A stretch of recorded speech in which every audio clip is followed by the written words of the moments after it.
Le championnat du monde de handball 2015 au Qatar. Raconté par Guillaume Joly. Épisode 5. Salut Guillaume. Salut Bastien. Alors déjà, j'ai l'impression de me répéter à chaque fois, mais félicitations pour la victoire, pour la qualification. En même temps, je préfère ça qu'autre chose. Oui, nous aussi. Tu m'étonnes. Donc direction les demi-finales après un très gros match encore contre la Slovénie. Oui, on a encore sorti un gros match, on est très bien rentré dans la rencontre. En défense, on était bien en place et derrière, quand ça passait, Thierry a fermé la...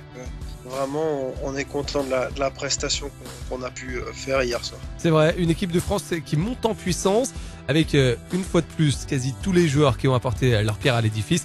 Et en plus, des jeunes comme Quentin Mahé, Valentin Porte ou même Lucas Karbatic qui donnent l'impression d'être là depuis longtemps. Oui, c'est vrai qu'on est une équipe complète avec un banc qui est très large, tout le monde peut rentrer et se mettre au niveau, donc ça c'est très important, ça permet aussi de pouvoir faire souffler les cadres et puis de pouvoir garder des forces pour les batailles à venir. Donc voilà, c'est très bien, tout le monde est rentré, tout le monde a été bon, donc c'était vraiment encore beaucoup de plaisir qu'on a pu prendre sur ce terrain. Et justement, des forces, il va en falloir, parce que dans le même temps, l'Espagne est venue à bout du Danemark dans un match très serré, et du coup, vous retrouverez donc les Espagnols en demi. C'est un classique, un match qui s'annonce passionnant, contre d'ailleurs le champion du monde en titre. Ah oui, c'est sûr, je pense que c'est pour ce genre de match qu'on s'entraîne tous les jours, vivre des moments aussi forts que ça.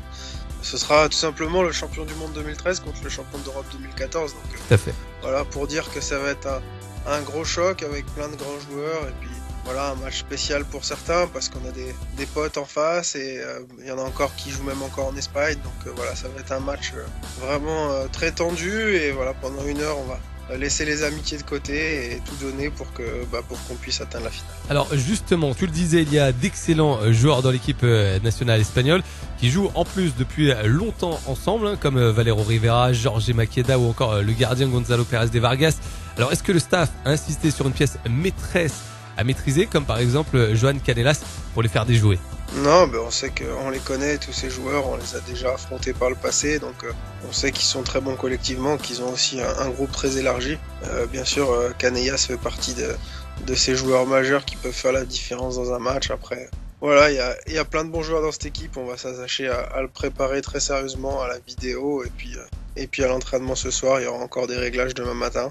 Et puis voilà, on sera fin prêt pour mettre toutes les forces dans la bataille et s'ouvrir les portes d'une finale. Et justement, une finale où il y aura soit la Pologne, soit le Qatar, équipe surprise qui réalise devant son public un très très beau mondial.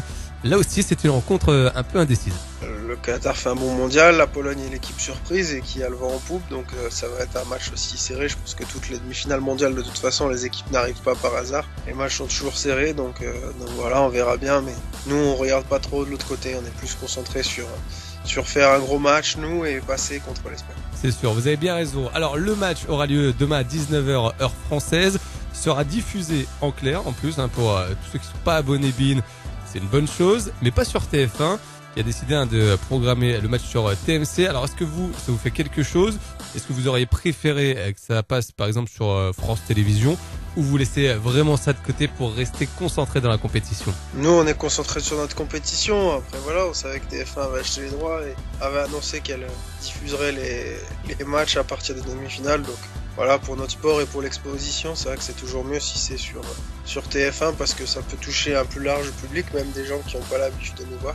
Mais voilà, après c'est des choix politiques et nous c'est pas notre registre, donc on y prête peu attention.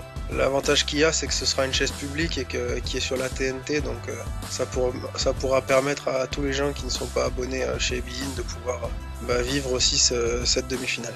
Et c'est vrai que c'est déjà une bonne chose pour le handball français.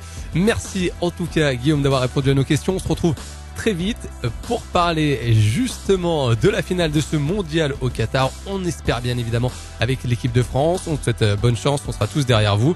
Et puis on se retrouve derrière pour débriefer. Pas de souci, merci beaucoup.